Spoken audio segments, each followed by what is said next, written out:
Bəli, bugün Azərbaycan Hava Yollarının J282-43 nömrəli Bakı-Grozny reysini yerinə yetirən Embraer 190 təyyarəsinin Qazaxıstanın Aktau şəhərinin 3 kilometr yaxınlığında qəzaya uğramasından bir il ötür.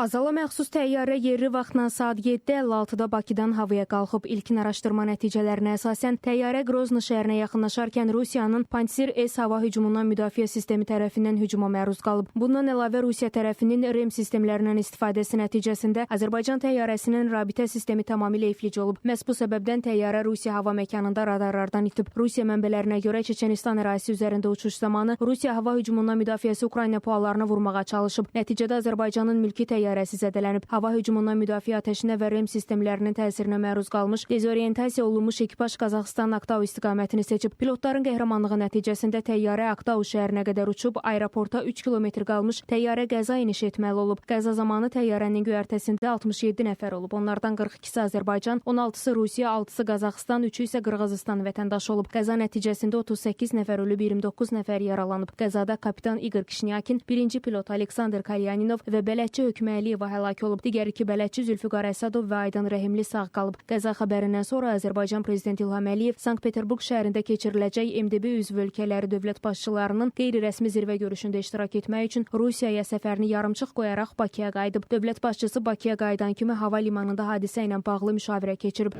Bu qəza ilə bağlı, bu faciə ilə bağlı mənə məlumat verildi. Dərhal göstəriş verdim və təyyarə geri Bakıya döndü. Belə havadaykən müvafiq göstərişlər mənim tərəfimdən verildi. Baş nazirlə danışdım.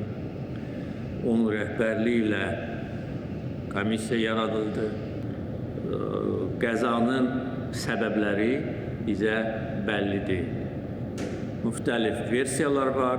Hələ ki bu barədə hesab edirəm ki, danışmaq tezdir. Tam araşdırılmalıdır. Məsələ Baş prokurorluq tərəfindən cinayət işi açılmışdır. Prezident İlham Əliyevin tapşırığı ilə təyyarə qəzasının səbəblərinin araşdırılması üçün Baş nazir Əli Əsədov rəhbərliyi ilə dövlət komissiyası yaradılıb. Elə həmin gün Prezident İlham Əliyev 2024-cü il dekabrın 26-sında Azərbaycanda matəm elan edilməsi ilə bağlı sərəncam imzalayıb. Prezident İlham Əliyevin sərəncamı ilə təyyarənin həlak olan ekipaj üzvləri Azərbaycanın milli qəhrəmanı adına layiq görülüblər. Dövlət başçısı onların vida mərasimində iştirak edib. Sağ qalan ekipaj üzvləri 1-ci dərəcəli Rəşadət ordeni ilə təltif ediliblər. Rəhimli Aydan Vaqif qızı.